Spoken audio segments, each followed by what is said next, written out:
Kira Tidak bayar. Dan kita bisa bikin tanda tangan nggak perlu bayar sih. Wih. Terus ya. Keren. Oke. Saya akan ngasih lihat dunia nyata tanda tangan digital itu seperti apa. Nanti kalau ada waktu pelan-pelan, mudah-mudahan listrik tetap nyala. Saya kasih lihat cara bikinnya seperti apa. Terus ya. Jadi kita lihat dulu tanda tangan digital yang benar seperti apa. Dan tanda tangan digital ini dipakai di email, di dokumen, di web, HTTPS termasuk kategori-kategori yang seperti itu. VPN, kalau tadi malam ngomongin banyak VPN, itu pakai ilmu-ilmu yang kayak itu juga semua. Jadi VPN juga autentikasi. Ini benar-benar Ono bukan yang masuk. Punya izin nggak dia? Ini Ono juga ngecek. Ini VPN server beneran atau bohongan. Jadi, bunyi. Jadi kita ngecek sampai level itu ya. Urusannya autentikasi. Beres. Terus itu bisa di dokumen, bisa di web, apa segala macam, semuanya bisa kita lihat. Oke, sekarang kita akan masuk ke sini. Wih. Oh, masih mati. Iya. Tunggu dulu deh. Oke, sambil nunggu saya akan ngambil ininya. Var data backup private diary. Mana ya? TTD, PQ artinya dia TTD. Ini tanda tangan anak gue. Anaknya lagi sakit, masuk UGD. Waduh. Ini ya, oke. Ini kayak gini doang. Dan ini sebagian besar orang-orang akan bilang ini surat saya sah. Oke, beres ya. Ini saya ngetesnya pakai webinar di Zoom sama di Diskominfo Jawa Barat. Sah. Banyak orang sah, tapi orang Diskominfo-nya tahu bahwa ini tidak sah sih. Tapi pegawai ASN, pegawai APNS-nya Jawa Barat banyak yang nyangka ini sah. Yang seru lagi kalau Anda sering kayak saya ngasih seminar segala macam, seringkali orang ngasih, Ono bisa tanda tangan kwitansi. Ini kwitansinya dikirim bentuknya file doc, tolong Ono tanda tangan gitu. Jadi kwitansi tanda tangan dikirim. Kayak gini saya tanda tangannya ya ke pasar gua kerjain. Bayangkan ini namanya kwitansi. Ada angkanya sekian rupiah. Bisa dong dirubah sama sebelah sana. Ono sudah tanda tangan, misalnya gua tanda tangan ya kwitansi. Misalnya honor ngasih ceramah 500.000 atau 1 juta. Di sana dirubah sampai 10 juta bisa nggak? Udah tanda tangannya sah nggak? Mampus nggak lu? Separah itu sih sebenarnya bahayanya. Beres ya? Oke. Sekarang saya kasih dunia benernya namanya tanda tangan digital seperti apa. Paling gampang saya akan masuk ke aplikasi namanya Thunderbird. Ya. Anda bisa install Thunderbird ini di komputernya masing-masing. Ini free, Thunderbird bisa di Windows, bisa di Linux, bisa segala macam bisa. Oke. Nah, untuk bikin tanda tangan digital, caranya gini tuh. Masuk ke Open PGP. Oh salah. Edit salah. File. Saya harus masuk ke ini sih settingan ininya sendiri. Mana ya? Oh ini dia. Saya klik akunnya di sini. Ini kan saya udah punya akun nih. Ada yang ono@itts, bisa digedein nggak ya? Nggak bisa. Sorry, nggak bisa digedein. Cerita aja ya. Belakang kalau susah ngelihat ya minta maaf. Tapi ini saya ada akun-akun email saya, ada ono@itts. Di sini sebelah kanan ada menu end-to-end encryption. Saya klik menu end-to-end encryption. Di sini ada menu open PGP, kita bisa nambahin kuncinya, enkripsinya. Jadi kalau mau nambahin kunci cuma gini aja, add key, terus kita bisa create new open PGP key. Terus ya. Jadi kuncinya cuma gini doang, cara bikin kunci enkripsinya. Jadi nanti autentikasinya pakai key tadi. Pertanyaannya, ini bayar atau gratis? Gratis. Jadi jawaban singkatnya tadi bisa gratis. Dunia ini luas, tapi itu pilihan hidup. Kalau kita mau bayar, silahkan. Ada yang berbayar. Kalau saya suruh bayar, gue mending install kayak ginian gratis. Terus ya? Sekarang kita lakukan bagaimana caranya kita mengautentikasi. Caranya nggak susah, gampang. Kita balik lagi ke sini ya. Ini bukan setting lagi, balik ke sini. Ini rada susah belakang lihatnya, mudah-mudahan agak kelihatan nih belakang. Oke. Sekarang saya akan kirim email dan saya akan tanda tangan emailnya. Caranya gampang banget. Saya akan write message. Di sini ada write message, tulis email. Oke. Saya kalau mau tanda tangan hanya ke orang-orang yang tapi nanti saya kasih tahu filosofi di balik itu semua ya. Jadi kita pakai teknik enkripsi yang pakai pasangan kunci, ada private key, ada public key. Nanti saya akan cerita filosofi di balik itu. Tapi intinya ada public key, private key. Kalau orang yang dituju tidak punya public key saya, atau dia belum pernah kasih saya ke public key-nya dia, kita belum pernah saling bertukar public key, kita tidak bisa berkomunikasi dengan voice. Terima kasih Bapak Dadang, thank you. Gue jadi nggak konsen, lupa tadi gue mau ngomong apa ya. Public key. Jadi ini hanya bisa terjadi kalau kita pernah saling bertukar public key. Sinkronus bukan sinkronus, pokoknya asinkronus. Intinya saling tukeran. Ini public key gua, minta public key dulu dong. Gitu ya. Kalau udah saling punya public key, kita bisa saling komunikasi dan saling kasih tanda tangan. Oke. Jadi pernah. Kalau cara ngirimnya gampang. Misalnya gua pengen ngirim ke Grasberg. Berg, emailnya apa, Berg? Email lu apa, Berg? Hah?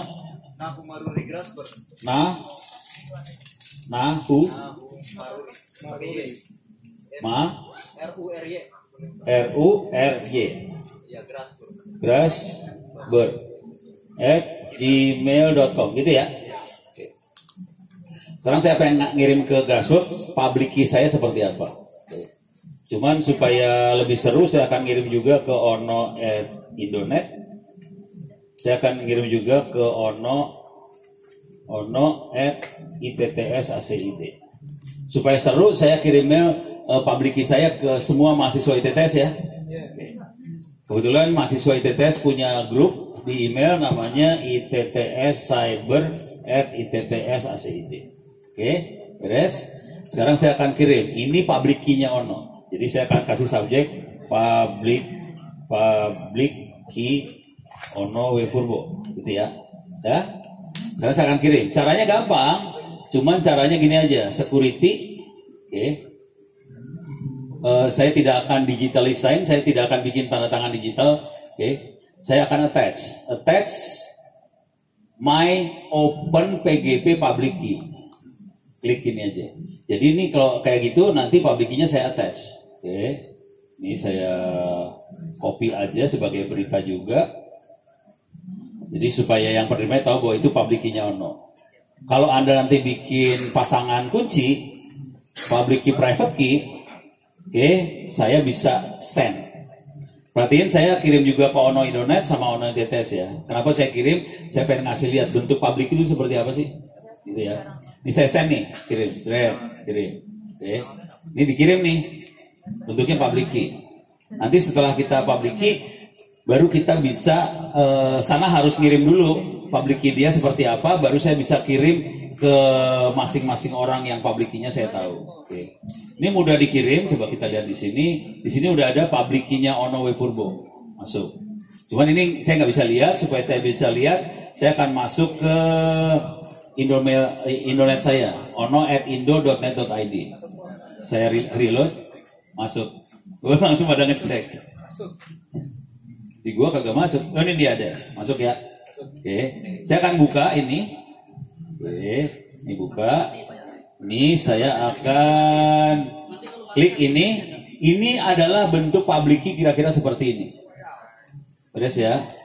Ini public key bentuknya kayak gini loh. Jadi bukan kayak ada gambar apa segala macam, kagak ada. Bentuknya udah dodol-surodol seperti ini. Beres ya. Deh. Nah ini harus kita simpan. Kemudian kalau mau ngirim email ke Ono, harus ngambil public key-nya Ono supaya nanti yang bisa baca email tadi hanya orang yang ada public key-nya itu aja. Jadi itu betul-betul menjamin privacy. Itu di encrypt memang. Cuman ini urusannya privacy. Yang bisa baca hanya yang punya public key itu. Di luar itu nggak akan bisa baca. Jadi fungsi public key adalah kita akan pakai public key-nya Ono supaya hanya Ono yang bisa baca email tadi. Orang di luar itu nggak akan bisa baca email tadi. Itu menjamin privacy. Oke. Nah, sekarang saya akan bikin email yang ada tanda tangan digitalnya. Cuman ini karena Anda semua belum pernah make yang namanya public key private key. Harus bikin dulu generate public key private key, udah gitu pakai Thunderbird. Cuman jangan pakai komputer di lab, soalnya komputer di lab bakal diformat, jadi public key lu, private key lu akan hilang tuh. Jadi tidak rekomen kalau pakai komputernya lab. Ini udah. Sekarang saya akan bikin message yang pakai tanda tangan digital ya. Caranya gampang banget. Kebetulan ini ada dua yang bisa nerima. Ono ITTS bisa nerima, Ono Internet nggak bisa. Ono ITTS bisa, sama satu lagi Ono.Purbo SecureIT.IT. Ini tes email di tanda tangan digital. Oke, ini saya kasih tanda tangan digital ya. Oke.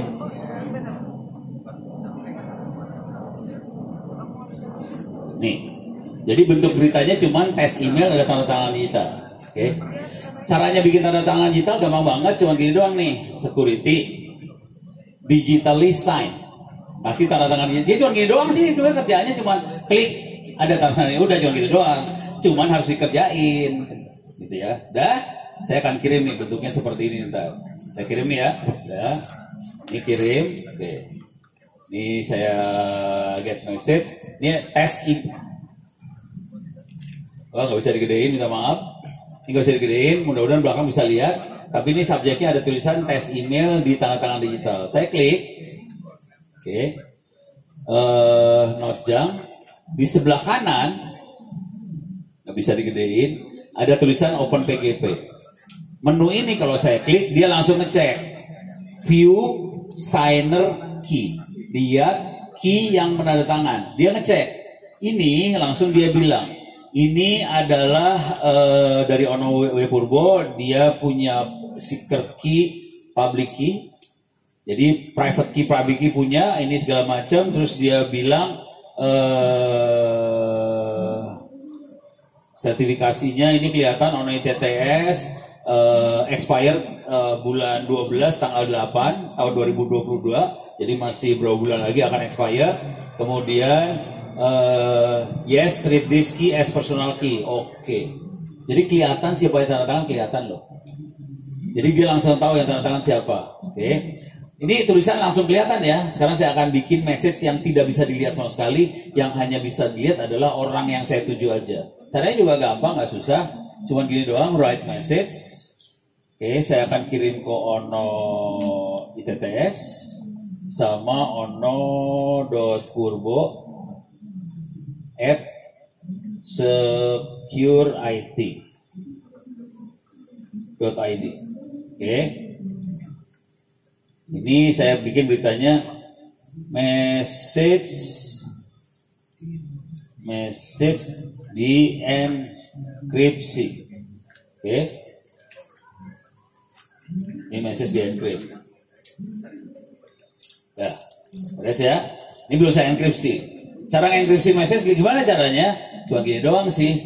Security encrypt. Udah cuma gini doang. Ini kalau dikirim message-nya akan di-encrypt, nggak bisa dibaca nih. Segampang ini sih sebenarnya mainannya gampang banget. Coba, tapi dia kayak kalau saya ngirim ke orang yang tidak saya kenal dia nggak mau nih. Saya kirim ke Indonet dia nggak mau. Soalnya saya tidak punya public key-nya Ono Indonet. Ono Indonet saya nggak pakai enkripsi soalnya. Enkripsi nggak saya buat di Indonet. Kalau dibikin bisa sih. Ini dia akan komplain ini waktu dikirim bentar ya. Kalau komplain ya saya buang aja Indonetnya aja. Oke, saya akan kirim, send. Perhatiin, subjeknya adalah message di enkripsi. Jadi kalau dia nerima, nanti subjeknya harus hanya ada tulisan message di enkripsi. Saya kirim, klik, saya kirim. Nah, dia bilang you have usable and accepted key. Oh, oke. Send ya, saya send. Are you sure? Send. Okay. Oh, dia komplain, dia nggak mau ngirim. Soalnya ini satu nggak bisa. Okay. Wah, saya cuma 2 doang nih yang bisa. Nah, ini kirim dia langsung. Soalnya saya nggak punya buat internet. Nih perhatiin, di situ di atas yang paling atas kalau dibaca ada tulisan uncheck.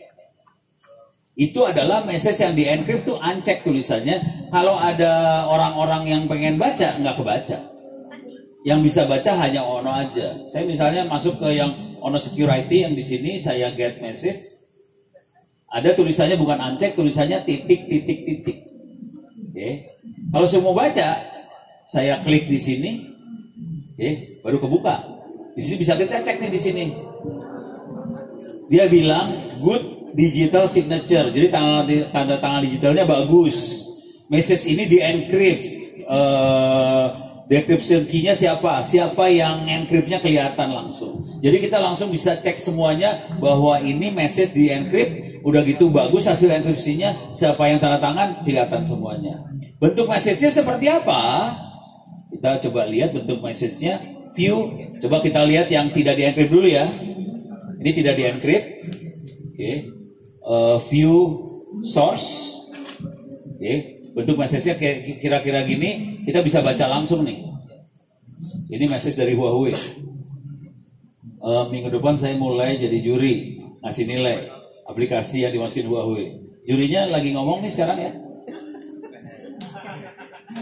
Kenapa kalau saya bisa jadi juri? Sederhana banget. Karena kemarin waktu ada kerja sama Huawei sama ITTS, Ono ikutan dapat nilai A, jadi juri. Padahal Ono bukan programmer, bisa dapat nilai A, lupa ada aja. Sampai hari ini masih kebuka sebetulnya untuk ujian jadi programmer Huawei tadi. Silahkan dikerjain kuliahnya ITTS yang programming Android. Itu di ujungnya terakhir ada ujiannya di websitenya Huawei gratis. Kalau berhasil dapat sertifikat internasional dari Huawei gratis. Dari 1.100 orang yang lulus cuma 20 orang, ngeri nggak tuh bangsa Indonesia? Oke. Tapi ini saya balik lagi ke sini. Oke. Message bisa dilihat ya, bisa dibaca ya. Oke. Message bisa dibaca. Sekarang kita lihat yang message di enkripsi. Oke, ini kebaca kan? Cuman kita akan coba lihat more view source. Oke, saya gedein ya. Oke, pelan-pelan kebaca ke bawah. Bisa dibaca nggak lo? Nggak bisa dibaca sampai ujung-ujung nggak ada yang bisa dibaca nih. Nggak bisa dibaca. Ini message aslinya nggak bisa dibaca. Asli, ini aslinya kayak gini message-nya yang dikirim. Nggak bisa dibaca. Yang bisa baca hanya yang punya public key tadi. Terus ya, serem ya, gitu. Ya. Boleh. Jadi kalau setelah dikirimkan public key itu kita harus set secara manual di komputer masing-masing setiap user, Pak. Gini, public key-nya itu disimpan aja tiap orang. Cuman kalau kita pengen komunikasi ke orang yang punya public, yang ngirim public key itu tadi, kita harus bikin pasangan kuncinya kita sendiri. Jadi public ini harus hanya bisa berkomunikasi sama orang yang lain yang punya public key juga. Public key dia harus di-share dulu. Misalnya pengen ngirim email ke saya, harus bikin dulu public key di situ, public key-nya di-share ke Ono, baru kita bisa komunikasi dengan enkripsi. Kalau cuma Ono ngasih public key di situ, nggak pernah bikin public key di sebelah sana, pengen komunikasi sama Ono, ya nggak bisa. Bayang ya? Jadi harus benar-benar 2 arah. Masing-masing saling bikin public key. Jadi harus di-set ya? Masing-masing set. Terus ngirim, saya harus nyimpen. Cara nyimpennya gimana? Gampang banget. Misalnya kalau ada yang ngirim, misalnya tadi ada yang kirim public key mana ya? Ini public key-nya Ono nih, ya. Saya cukup gini aja nih sebenarnya. Oke. Ini ada. Ini attachment-nya public key-nya ada di bawah. Saya attach. Saya klik aja. Oops, jangan gitu. Kalau klik kanan mau nggak? Oke. Ada import open PGP key. Saya import, saya masukin sebagai accept, diterima. Oke. Terus ya udah enter. Saya masuk ke dalam key saya, key manager. Ada key manager saya, dia masuk. Sekarang saya pengen lihat siapa aja yang saya punya key-nya. Masuk ke tool, masuk ke open PGP key manager. Oke, langsung saya bisa ngelihat. Ini harusnya bisa digedein ini. Ini kelihatan ada yang remang-remang, ada yang jelas. Oke.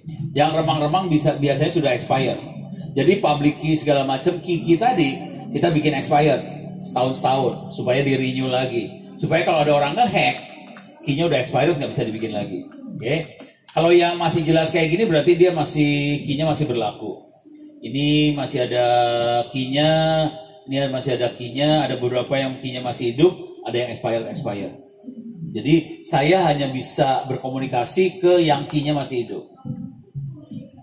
Jadi kalau diperhatikan baik-baik, ini adalah teknik untuk bela diri di internet tanpa mengandalkan undang-undang ITE, PDP.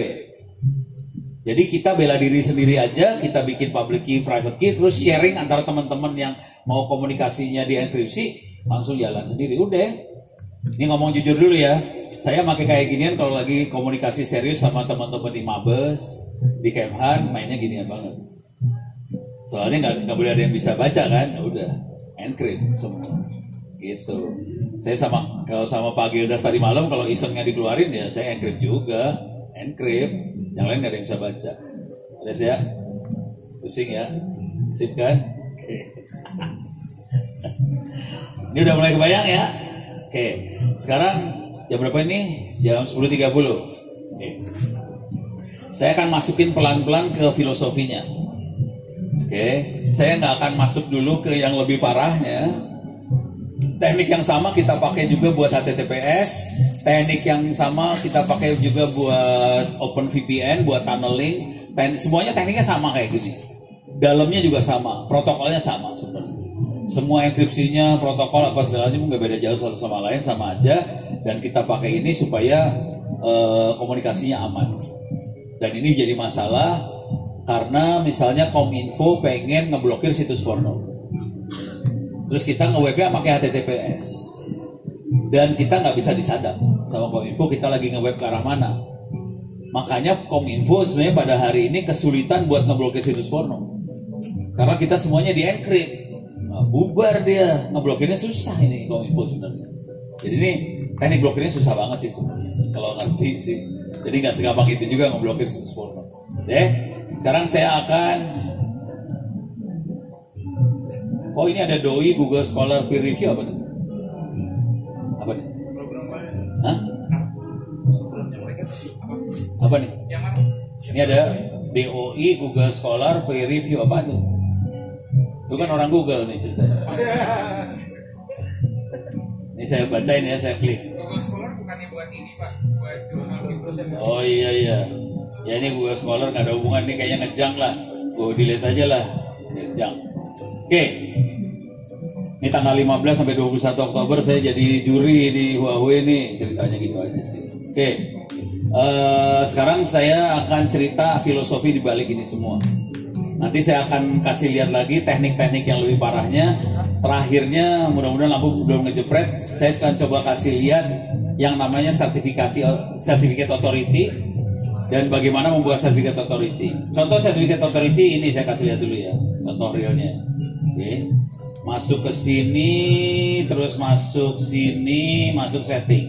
Jadi masuk ke browser, masuk klik titik 3 di atas, masuk ke setting. Oke.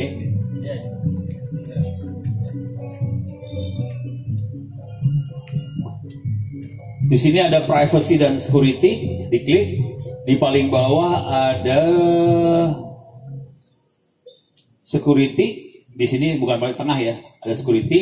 Kemudian di agak bawah sini ada manage sertifikat. Nah, di sini ada authority. Ini adalah lembaga-lembaga yang di dunia yang ngecap. Server ini bisa dipercaya nggak? Oke. Jadi ada lembaga dunia yang ngecap. itu ngeceknya pakai apa? Kalau server pakai HTTPS, dia pakai teknik yang sama tadi yang saya pakai di email, cuman ini dipakai buat HTTPS di web. Cuman nanti ada lembaga dunia yang ngecap. Ini bisa dipercaya apa kagak? Ini namanya Certificate Authority. Nanti lihat aja dari atas sampai bawah, ada CE, Kamer Firma, ACCV, Actalis, Etras, Affirm, ada Argensia, Atlanta, Certificanio, tak ngerti lah ya. Amazon, ngerti kalau Amazon. Terus ada Baltimore, ada CertSign, ada Tsinghua, pasti Cina. Ada Komodo, gimana coba Komodo? NTT, ngaco. Kanada. Komodo? Kanada. Bukan. Oh, ini yang Kanada ini, Komodo Kanada. Iya. Terus ada Cybertrust, ada Detrust, apa segala macam. Lu lihat dari atas saya bawah, satu-satu dilihat, ada enggak Indonesia? Ada. Karena kita memang tidak bisa dipercaya itu ya. Jadi ini masalah besar sebetulnya, karena nanti kalau kita lihat di undang-undangnya, Certificate Authority yang dipakai sama bangsa Indonesia harus dari Indonesia. Padahal ini di webnya kagak ada yang dari Indonesia. Seru kan? Yang bikin Certificate Authority ada dua makhluk, namanya Kominfo sama tetangga sebelah sini. Ada nggak di sini? Kagak ada. Asli. Jadi kita tidak bisa dipercaya. Oke? Akibatnya kita harus pintar. Kita sebenarnya bisa bikin sertifikat. Nanti kalau ada waktu, saya akan coba kasih lihat cara bikinnya. Nggak susah juga sih. Oke, beres ya? Jadi kita punya masalah. Sekarang saya masukin ke filosofinya dulu. Filosofinya ada di LMS, Ono Center, Pustaka. Oke, silakan masuk ke Docs. Kemudian masuk ke paling bawah Security, SEC, Security. Paling bawah ada PPT ke e-commerce. Oke, jadi file yang paling bawah ini yang diambil. Kalau lihat tanggalnya, file ini dibuat bulan 5 tahun 2000. Jadi kira-kira dibuatnya sekitar 22 tahun yang lalu. Oke, sudah lahir belum? Belum. Oke, pinter ya. Jadi ini dibuat pada saat sebagian dari bapak ibu Anda lagi pacaran. Sampai sekarang filosofinya masih dipakai. Kita akan buka file ini. PPT, PPPPHIJKP, ini PPT.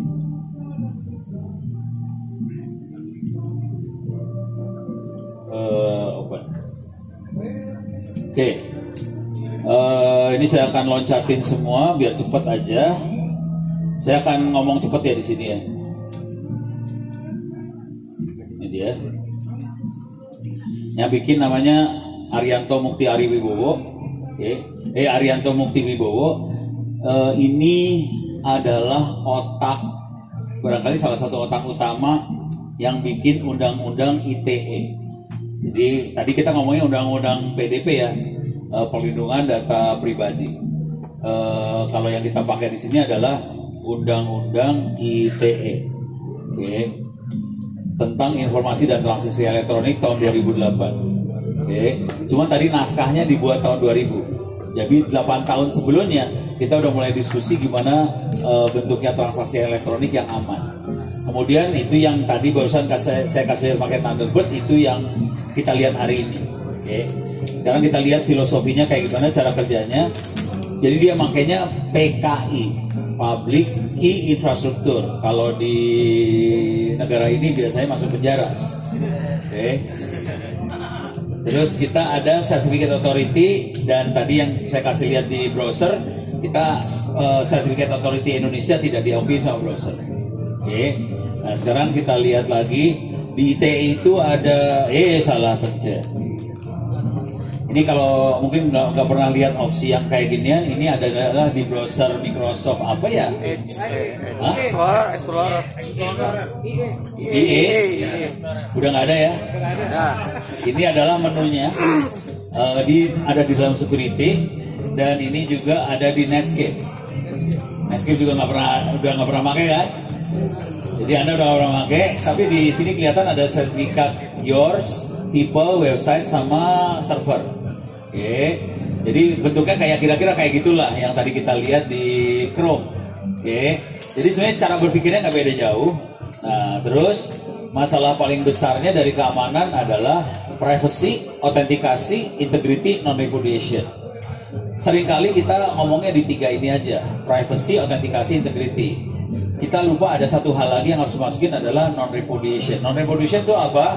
Non-repudiation adalah barang bukti yang dipakai di pengadilan dan buat hakim nanti terdakwanya nggak bisa mungkir. Makanya tadi di awal saya pernah sempat ngomong kan, oke, ini semua barang buktinya berupa file soft copy elektronik. Gimana caranya hakim dikasih file itu, udah gitu terdakwa nggak bisa mungkir. Ya betul, saya yang nyolong data. Jadi sebuah barang bukti elektronik hanya bisa sah sebagai barang bukti yang bikin terdakwa nggak bisa berkutik kalau ngikutin undang-undang ITE. Masalahnya yang namanya hacker dijamin halal tidak akan pernah ngikutin undang-undang ITE. Undang-undang ITE ini bagusnya kalau kita melakukan transaksi e-commerce misalnya. Jadi masing-masing antara pembeli dan penjual dia ngikutin aturan supaya pembeli penjual bisa saling memproteksi masing-masing.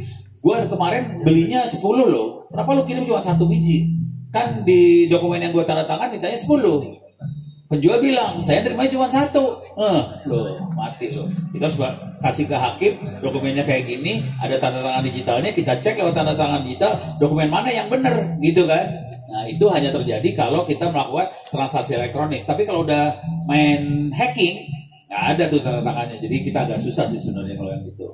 Jadi undang-undang ITE ini bagus kalau kita transaksi antara dua makhluk yang baik. Kalau yang satu baik satu jahat susah, gitu ya. Nah, sekarang udah kebayang ini kerahasiaan itu apa? Udah tahu ya. Konfidensialnya tahu bahwa yang boleh baca, yang bisa baca hanya yang dituju. Yang nggak dituju nggak boleh bisa baca. Yang jadi masalah adalah ini hanya bisa dibuka kalau orangnya punya private key. Yang jadi masalah adalah kadang-kadang pimpinan direktur bos itu suka ngasih private key-nya ke sekretaris. Konsekuensinya sekretaris bisa buka semua surat rahasia bosnya. Itu masalah tuh. Pimpinan suka kayak gitu soalnya. Aslinya sekretaris udah gitu, tolong dong bukain file yang ini, ya udah buka. Jadi sekretaris tahu semua rahasia bosnya, simpenannya ada di mana, berapa, tahu semua. Terus ya, nah, terus masalah integritas data, angkanya antara 10.000 sama 10 juta kan beda banget. Nah ini harus bisa dideteksi. Kemudian autentikasi. Ini kalau kita lihat kelihatan waktu saya bikin dokumen ini presidennya namanya Gus Dur. Kalau sekarang presidennya Jokowi, yang kelihatan banget ya. Ini 12 tahun yang lalu dibuatnya. Terus pemberian tak tersangkal itu tadi di ini. Nah sekarang teknik enkripsi ada 2 teknik. Ini jangan khawatir, ini bagian dari kuliah ini ya, cyber security ya. Kuliah cyber security pertemuan kalau nggak salah antara ketiga keempat terakhir. Jadi ntar yang ambil kuliah cyber security-nya saya udah bagian itu nggak usah.